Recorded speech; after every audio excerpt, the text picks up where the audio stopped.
안녕하세요. 칭찬과 긍정 소통의 힘을 전하는 칭찬연구소 소장입니다. 오늘은 피그말리온 마지막 파트 부록 1장, 피그말리온 효과에 대한 비판을 읽어드립니다. 피그말리온 이론이 학계에 발표된 이후 이에 대한 반응은 극명한 양상을 보였습니다. 교육 현장과 대중으로부터는 뜨거운 호의를 얻었으나 동시에 학계 일각에서는 매우 날카롭고 비판적인 반응이 적지 않았습니다. 여기서는 당대 저명한 학자들이 제기했던 대표적인 비판들과 그에 대한 우리의 명확한 반론을 상세히 살펴보고자 합니다. 젠센의 비판. 아서 젠센아서 젠선은 1969년 저명한 학술지인 하버드 교육 비평에 기고한 글을 통해 피그말리온 연구에 대해 세 가지 핵심적인 비판을 제기하였습니다. 첫째, 분석 단위에 대한 비판입니다. 젠센은 본 연구가 교실 단위가 아닌 어린이 개인을 분석 단위로 삼았다는 점을 지적했습니다. 그는 만약 교실 전체를 하나의 단위로 묶어 분석했다면 결과로 나타난 기대 효과의 크기는 통계적으로 무시해도 좋을 만큼 미미했을 것이라고 주장했습니다. 그러나 이는 사실과 다릅니다. 실제 연구 과정에서는 어린이 개인뿐만 아니라 교실 자체를 분석 단위로 설정한 통계 처리가 병행되었으며 그때 도출된 결과 역시 개인 단위 분석과 마찬가지로 유의미한 기대 효과를 입증하고 있었습니다. 이러한 분석 결과는 이미 본서의 통계 데이터 항목에 상세히 기록되어 있는 사실입니다. 둘째, 동일 검사 반복에 따른 연습 효과 문제입니다. 젠센은 예비 검사와 사후 검사에서 모두 동일한 IQ 검사지를 사용했기 때문에 점수 향상이 크게 나타난 것이라고 주장했습니다. 하지만 젠센은 이러한 연습 효과가 어떻게 무작위로 선정된 실험 집단과 대조 집단 사이의 차이를 만들어냈는지에 대해서는 논리적인 설명을 내놓지 못했습니다. 만약 연습 효과가 강력하게 작용하여 모든 학생의 점수를 끌어올렸다면 이는 오히려 실험 처치로 인한 집단 간의 변별력을 희석시켜 효과를 작게 만들 수는 있어도 특정 집단의 효과만을 선택적으로 높여줄 수는 없기 때문입니다. 셋째, 검사 방식과 신뢰도에 관한 지적입니다. 젠센은 교사들이 직접 IQ 집단 검사를 시행했다는 점과 집단 검사 자체가 개인별 검사에 비해 신뢰도가 낮다는 점을 문제 삼았습니다. 이에 대해 우리는 두 가지 반론을 제기합니다. 우선, 실험 집단과 대조 집단의 구분 정보를 전혀 모르는 외부 검사가가 독립적으로 검사를 시행했을 때 교사의 기대 효과는 줄어들기는커녕 오히려 더 뚜렷하게 증가하는 양상을 보였습니다. 또한 젠센은 낮은 신뢰도가 허위의 긍정적 결과를 낳았다고 주장하지만 통계학적으로 낮은 검사 신뢰도는 오히려 집단 간의 유의미한 차이를 포착하는 데 방해가 될 뿐입니다. 신뢰도가 낮은 검사 도구는 측정값의 오차를 키우기 때문에 실제로 존재하는 효과를 발견하지 못하는 제2종 오류의 가능성을 높일 뿐 우연한 차이를 실제 효과로 오인하게 만드는 제1종 오류의 가능성은 오히려 줄어들게 합니다. 따라서 낮은 신뢰도에도 불구하고 유의미한 수치가 도출되었다는 것은 실제 존재하는 피그말리온 효과가 매우 강력하다는 역설적인 증거가 됩니다. 순다이크의 비판. 로버트 L. 순다이크는 1968년 피그말리온 실험의 데이터 타당성에 대해 강력한 의문을 제기했습니다. 그의 비판 요지는 저학년 어린이들을 대상으로 한 IQ 검사가 기술적으로 제대로 이루어지지 않았으며 따라서 그 부실한 검사 결과에 기초한 어떠한 학술적 주장도 타당성을 상실한다는 것이었습니다. 이에 대한 상세한 논의는 이미 다른 논문을 통해 발표된 바 있으나 본장에서는 핵심적인 사실 관계만을 명확히 하고자 합니다. 첫째, 순다이크는 추론 영역 IQ 수치가 의미 없는 데이터라고 무시했으나 해당 검사의 타당성 계수는 65를 기록했습니다. 이는 심리학계의 다른 수많은 IQ 검사들이 타당성을 입증하기 위해 내세우는 수치들보다도 오히려 더 높은 수준입니다. 둘째, 설령 순다이크의 주장대로 IQ 측정의 신뢰도가 낮다고 가정하더라도 그것이 피그말리온 효과라는 놀라운 결과를 설명해 줄 수는 없습니다. 앞서 젠센의 비판을 반박할 때 언급했듯이 낮은 신뢰도를 유의미한 결과의 원인으로 지목하는 것은 통계학적 상식에 어긋나는 일입니다. 셋째, 만약 순다이크가 지적한 저학년의 추론, IQ 데이터를 분석에서 완전히 제외하더라도 나머지 데이터만으로 산출한 결과에서 여전히 압도적인 기대 효과가 발견됩니다. 이는 비판가가 지적하는 지엽적인 데이터 오차를 넘어서는 본질적인 현상이 존재함을 의미합니다. 엘라스포와 스노의 비판. 피그말리온 실험에 대해 가장 방대하고 공격적인 비판을 가한 학자는 제니띠, 엘라스포와 리처드 이 스노였습니다. 이들은 1971년 별도의 책까지 출간하며 본 연구를 비판했습니다.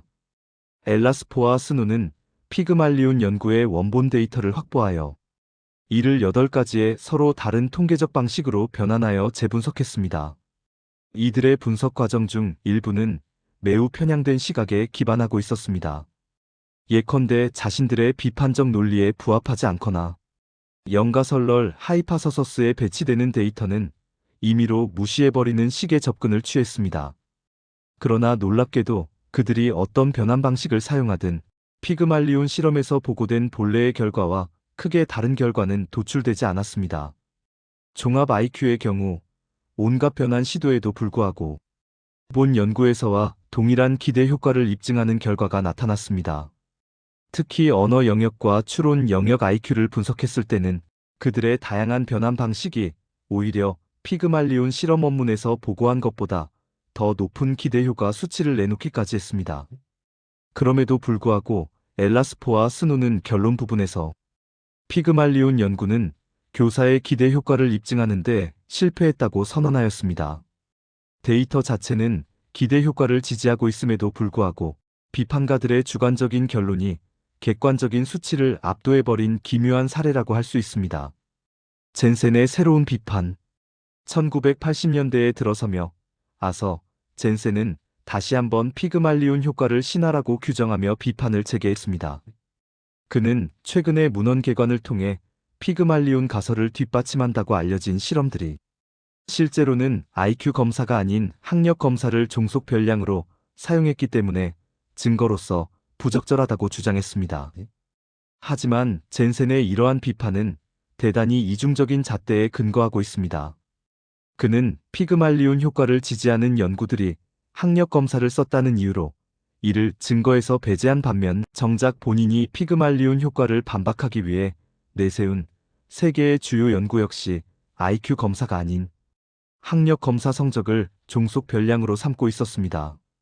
즉, 학력 검사 결과가 자신의 주장에 부합할 때는 결정적인 증거로 채택하고 피그말리온 효과를 지지할 때는 부적절한 데이터라고 깎아내린 것입니다. 또한 젠센은 디츠와 퍼키의 1969년 연구를 인용하며 해당 연구가 학생의 인종에 따른 기대 효과를 보여주지 못했으므로 피그말리온 가설이 틀렸다고 주장했습니다. 그러나 해당 연구는 교사의 기대가 학생의 수행에 미치는 효과를 실험적으로 조작한 연구가 전혀 아니었습니다. 그 연구는 단순히 교사들에게 흑인 혹은 백인 학생의 장래 학업 능력을 미리 예측해보라고 시킨 태도 조사에 불과했습니다. 인종과 교사의 주관적 평가 사이에 상관관계가 없다는 결과는 교사의 기대가 학생의 실제 IQ를 변화시킨다는 기대 효과 가설을 반증하는 근거가 될 수 없습니다.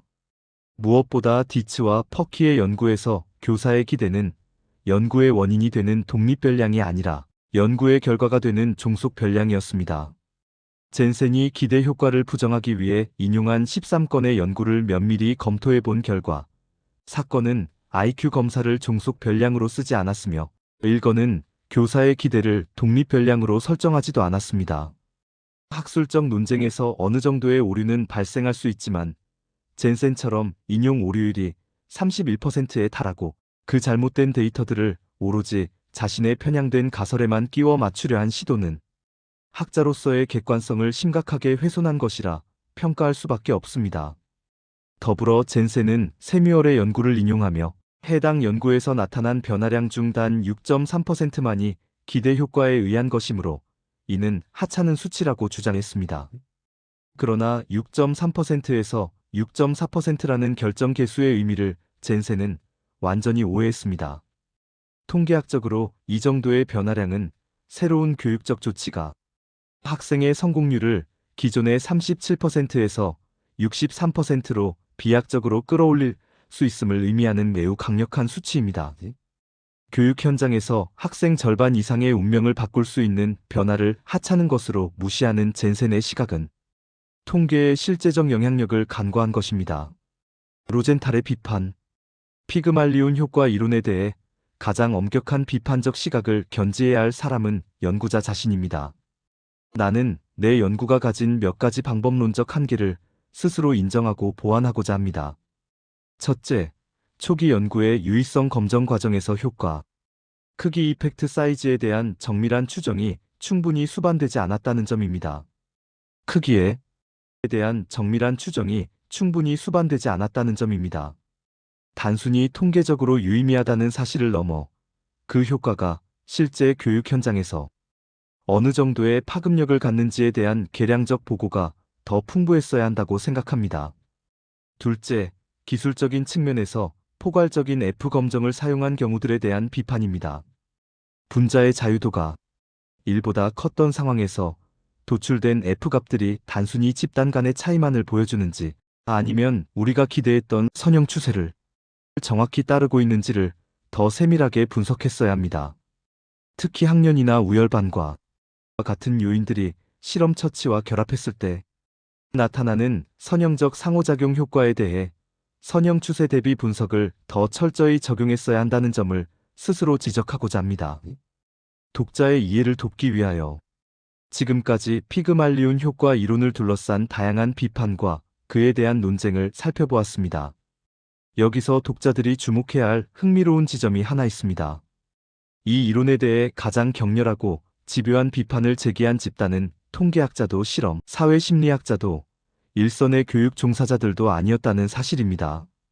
실제로 어느 교원 단체의 장이 피그말리온 효과라는 명칭이 마치 교사가 학생을 편애하거나 조작하는 것처럼 비춰져 교사의 명예를 실추시킨다며 감정적으로 항의한 사례는 있었으나 학술적인 비판의 대부분은 오직 교육심리학자라는 특정 분과 내에서만 집중적으로 쏟아졌습니다. 반면 실험사회심리학이나 일반 심리학 분야의 연구자들은 이 이론을 인간관계와 인지적 기대의 메커니즘을 밝혀낸 매우 흥미롭고 혁신적인 발견으로 받아들였습니다. 왜 유독 교육심리학계에서만 이토록 방어적이고 부정적인 반응이 주를 이루었는지는 여전히 호기심 어린 의문으로 남습니다. 이 현상 자체에 대한 분석은 아마도 교육계의 권위주의나 기존 학설에 대한 집착 등과 관련이 있을 수 있으며 이는 향후 역사학, 사회학 혹은 과학심리학 연구자들에 의해 보다 객관적으로 규명되어야 할 과제일 것입니다. 우리는 비판자들의 목소리를 겸허히 경청하되 데이터가 말하는 진실을 왜곡해서는 안 됩니다. 피그말리온 효과는 단순한 신화가 아니라 통계적으로 검증되고 교육 현장에서 실제하는 강력한 심리적 동력입니다. 부록 2장 피그말리온 효과가 내포하는 것. 게요. 피그말리온 효과에 대한 연구, 그리고 더 넓은 의미에서의 사람 간 기대 효과에 대한 연구는 우리 사회와 학계에 여러 가지 중요한 시사점을 던져줍니다. 이러한 시사점은 크게 두 가지 축으로 나눌 수 있는데, 하나는 연구의 설계와 분석에 관한 방법론적 사항이고, 다른 하나는 현상의 실제적인 원리와 적용에 관한 내용적 사항입니다. 이 두 가지 큰 틀 안에서 우리는 다시 두 가지 하위 차원을 고려해야 합니다. 첫째는 과정 프로세스의 문제로, 방법론적으로는 실험에서 원치 않는 실험자 효과를 어떻게 최소화할 것인가를 다루며, 내용적으로는 사회적 영향력이 구체적으로 어떤 경로를 통해 전달되는지를 탐구합니다. 둘째는 일반성의 문제로, 방법론적으로는 다양한 연구 결과를 수량적으로 통합하는 메타 분석의 과정을 다루고, 내용적으로는 기대 효과가 교실을 넘어 우리 삶의 어느 영역까지 확장될 수 있는지를 논의합니다. 이러한 관계를 체계화하면 방법론적 측면에서는 실험 효과의 통제 과정화, 메타 분석, 과정 일반성이 핵심이 되며, 내용적 측면에서는 비이도적, 사회적 영향력의 기재 과정화, 다양한 사회적 상황으로의 적용 일반성이 중심 내용이 됩니다. 방법론상의 내포사항. 행동과학 연구에서 실험자가 피실험자에게 무의식적으로 자신의 기대를 전달하여 결과를 왜곡하는 실험자 기대 효과는 연구의 객관성을 위협하는 심각한 요소입니다. 이를 방지하기 위해 우리는 그간의 연구 성과를 바탕으로 실험자 효과를 최소화할 수 있는 10가지 구체적인 방법을 정립하였습니다. 첫째, 실험자의 숫자를 늘리는 방법입니다. 이는 실험자 개인이 가질 수 있는 독특한 감화 기술의 영향을 분산시키고 데이터 해석의 객관성을 유지하는 데 도움을 줍니다. 또한 초기 데이터가 실험자에게 주는 피드백 효과를 줄여주며 기대의 종류를 무작위로 할당하거나 통계적 교정을 가능하게 합니다. 둘째, 실험자의 행동을 관찰하는 것입니다. 실험 과정이 표준화되어 있는지 감시하고 프로그래밍 되지 않은 돌발 행동을 교정함으로써 기대 효과의 침투를 막을 수 있습니다. 셋째, 실험의 순서 효과를 분석하여 실험자의 행동 변화가 결과에 미치는 영향을 파악해야 합니다. 넷째, 계산 및 분석 오류를 정밀하게 검토하여 실험자의 예측이 데이터 처리 과정에 개입했는지 확인해야 합니다. 다섯째와 여섯째는 실험자 선정과 훈련 과정을 정교화하는 것입니다. 이를 통해 기대 효과가 발생할 가능성을 미리 예측하고 통제할 수 있습니다. 일곱째, 심리학 실험 전문가를 양성하여 기대 효과를 일으키는 동인을 최소화하고 전문적인 통제 기법을 적용해야 합니다. 여덟째, 가장 고전적이면서 강력한 방법인 블라인드 절차를 유지하여 실험자가 피실험자의 조건이나 기대치를 알지 못하게 해야 합니다.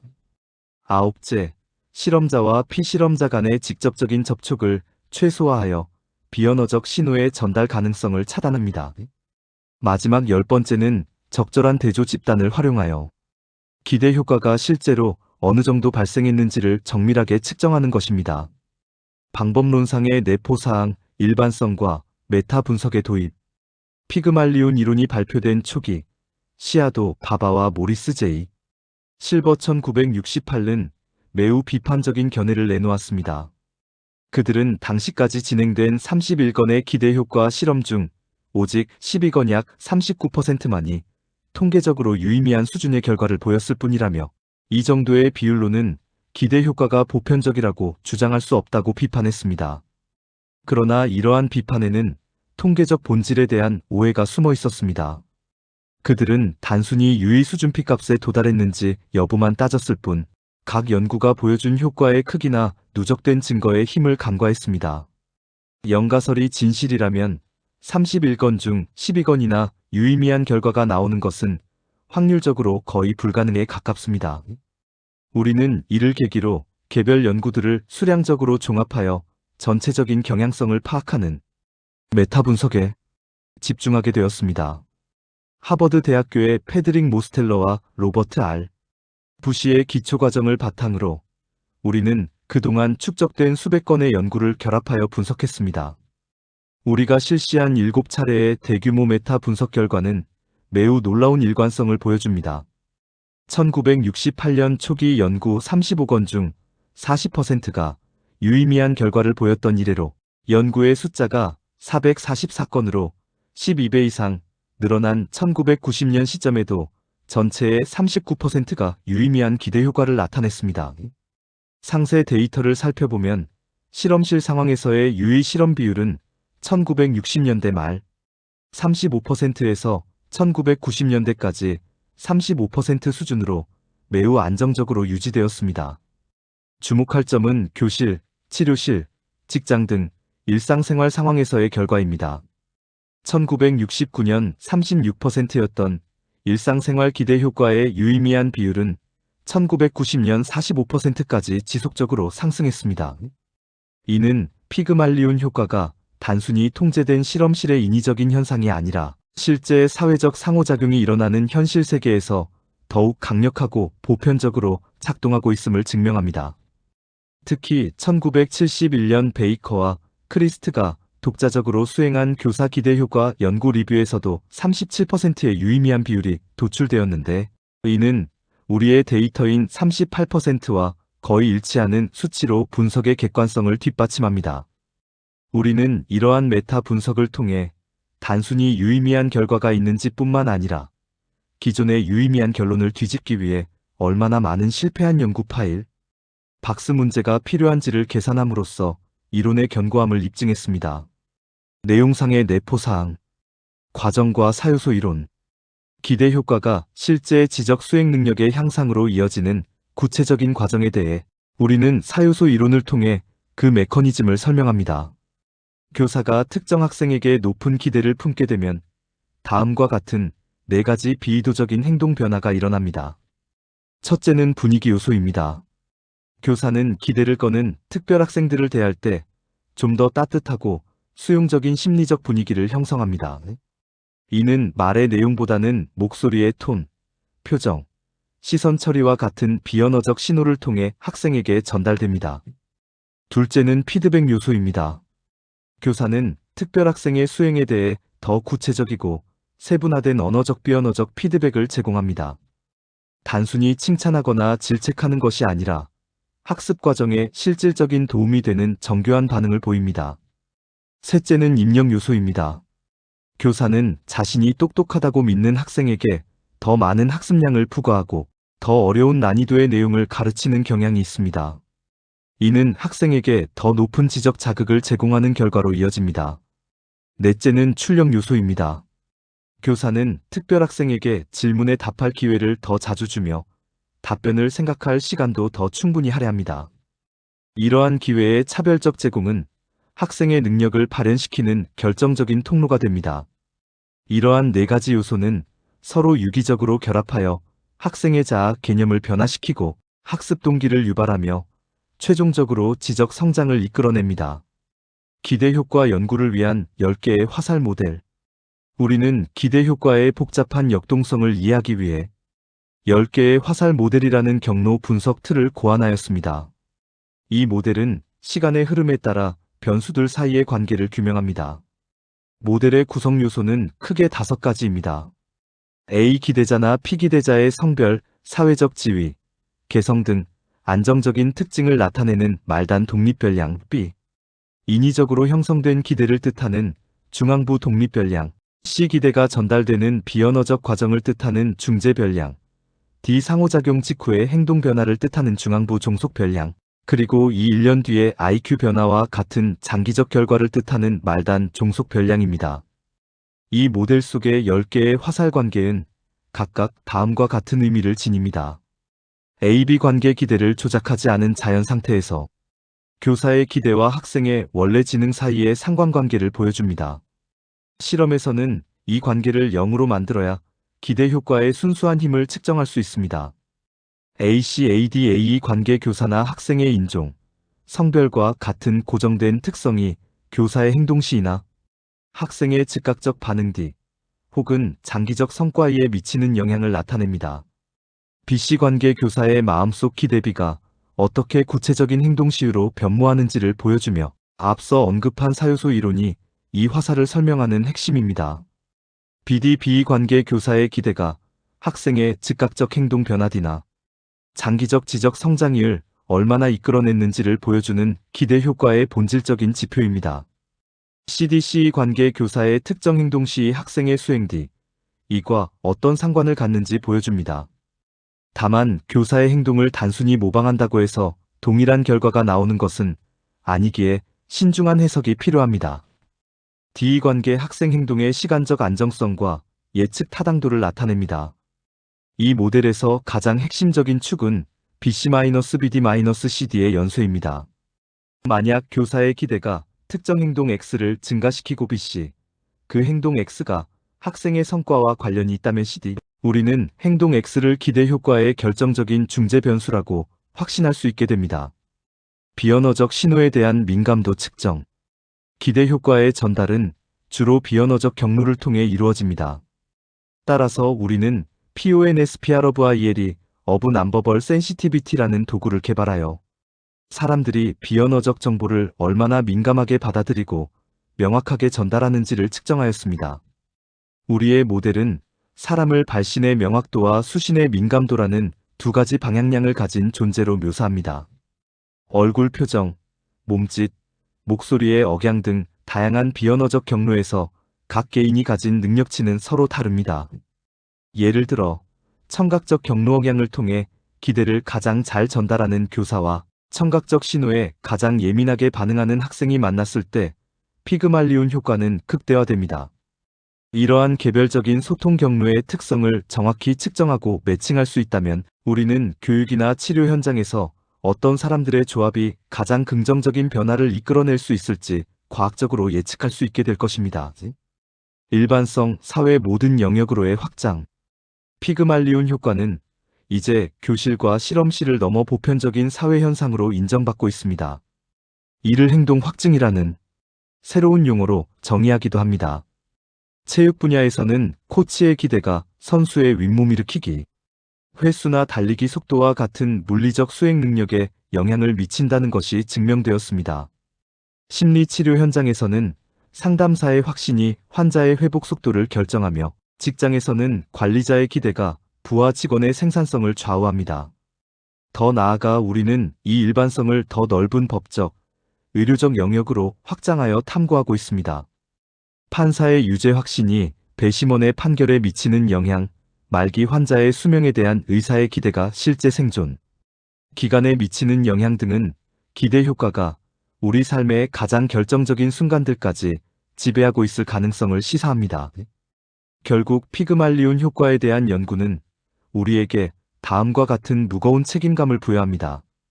우리가 타인에 대해 품는 사소한 기대와 예측이 단순히 우리의 생각 속에 머무는 것이 아니라 한 사람의 건강, 성취, 그리고 인생 전체를 실질적으로 빚어나가는 강력한 조각 도구가 된다는 사실입니다. 부록 3장. 피그말리온 효과의 중요성. 피그말리온 효과, 즉 누군가를 향한 긍정적인 기대가 실제로 그 사람의 능력을 변화시킨다는 사실은 이제 단순한 심리학적 가설이 아닙니다. 이것은 수학적으로 완벽하게 입증된 과학적 사실입니다. 과학자들이 어떤 현상이 진짜인지 확인하기 위해 사용하는 통계적 확률을 계산해보면 피그말리온 효과가 순전히 우연에 의해 나타났을 확률은 거의 0에 수렴합니다. 구체적으로 말하면 소수점 아래로 0이 무려 100개가 나열된 뒤에야 비로소 숫자 1이 나타날 만큼 극도로 희박한 확률입니다. 즉, 이 효과는 전 세계 어디에서나 누구에게나 보편적으로 일어날 수 있는 아주 확실한 현상이라는 뜻입니다. 하지만 학자들이 고민하는 지점은 따로 있습니다. 이 효과가 진짜라는 것은 알겠는데 과연 우리 삶을 바꿀 만큼 충분히 강력한가? 라는 질문입니다. 이 질문에 답하기 위해 우리는 두 가지 단계를 거쳐 조사했습니다. 첫째는 기대 효과가 만들어내는 변화의 양을 수치로 재는 것이고, 둘째는 그 수치가 우리 현실에서 어떤 의미인지를 해석하는 것입니다. 우리는 수백 건의 관련 연구를 모아서 종합적으로 분석 메타 분석해 보았습니다. 그 결과 기대가 만들어내는 변화의 크기는 우리가 어떤 상황에 있느냐에 따라 조금씩 다르게 나타났습니다. 첫째, 아주 폭넓은 상황에서의 결과입니다. 심리학 실험실이나 평범한 일상생활을 모두 포함한 345건의 연구를 종합했을 때 기대 효과는 매우 강력하게 나타났습니다. 이를 통계적으로 분석해보면 우리가 누군가에게 기대를 거는 것만으로도 그 사람이 원래 낼 수 있는 성과보다 훨씬 더 높은 수준의 성취를 이뤄낸다는 것을 알 수 있었습니다. 둘째, 학생의 성적이나 지능 발달에 집중한 결과입니다. 공부나 지능 검사처럼 아주 구체적인 분야만을 따진 47건의 연구에서는 효과가 앞선 경우보다는 조금 작게 측정되었습니다. 하지만 여전히 무시할 수 없는 수준이었으며 이는 우리가 처음 실시했던 오크학교 실험의 결과와도 일치했습니다. 성적이 변하는 폭이 일반적인 심리 변화보다 조금 작게 느껴지는 이유는 성적이라는 것이 기대감 외에도 기초 학력이나 학습, 시간 등 워낙 많은 요소의 영향을 받기 때문일 것입니다. 하지만 그럼에도 불구하고 교사의 기대는 성적을 바꾸는 핵심 열쇠 중 하나임이 분명했습니다. 여기서 아주 중요한 통계의 비밀이 하나 등장합니다. 학자들이 연구 결과를 발표할 때 흔히 기대 효과가 전체 결과의 3% 혹은 11%를 결정한다라고 말하곤 합니다. 이 소리를 들으면 일반인들은 물론 전문가들조차 겨우 3%? 너무 미미한 거 아니야? 라고 생각하며 효과를 무시하기 쉽습니다. 하지만 이것은 숫자가 주는 착각입니다. 우리는 이 숫자를 실생활에서 바로 이해할 수 있는 성공률로 바꿔서 다시 계산해 보았습니다. 이것을 이항효과 크기 표시 BSD라고 부릅니다. 성공과 실패를 가르는 놀라운 차이. 일반적인 경우 11%의 영향력, 단순히 수치상으로는 11%의 차이라고 하지만 이를 실제 성공 확률로 바꾸면 놀라운 일이 벌어집니다. 긍정적인 기대를 받은 사람들의 성공률은 66.5%가 되고 아무런 기대를 받지 못한 사람들의 성공률은 33.5%에 그칩니다. 똑같은 능력을 갖춘 사람이라도 어떤 기대를 받느냐에 따라 성공 확률이 2배나 차이 나게 되는 것입니다. 성적과 같은 특수한 경우 3%의 영향력. 사람들이 가장 하찮게 여기는 3%의 차이를 현실로 옮겨보겠습니다. 만약 이 수치가 병원에서 환자를 살리는 치료법에 대한 수치라면 어떨까요? 기대를 준 그룹의 생존율은 58%가 되고 그렇지 않은 그룹은 42%가 됩니다.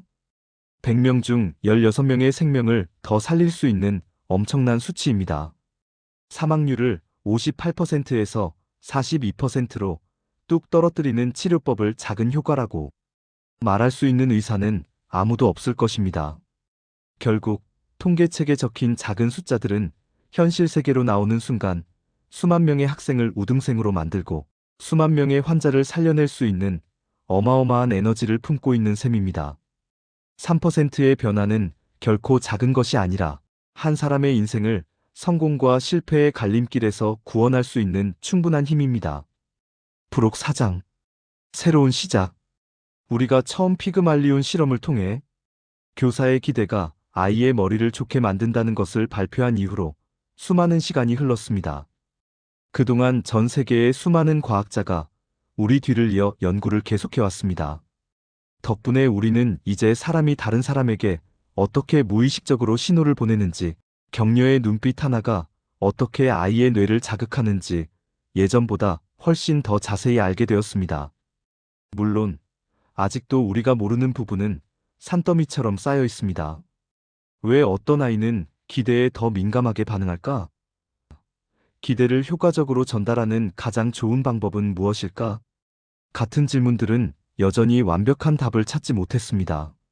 하지만 우리는 이것이 오히려 다행이라고 생각합니다. 유명한 과학자 해럴드 유리가 말했듯이 학문에는 항상 젊은 사람들이 나중에 풀 수 있는 수수께끼가 남아있어야 하기 때문입니다. 우리는 지금까지 우리가 밝혀낸 지식의 토대를 정성껏 닦아놓았습니다. 이제 이 지식을 바탕으로 더 나은 세상을 만드는 것은 다음 세대의 몫입니다. 피그말리온 효과에 대한 연구는 여기서 끝나는 것이 아닙니다. 이것은 새로운 시작입니다.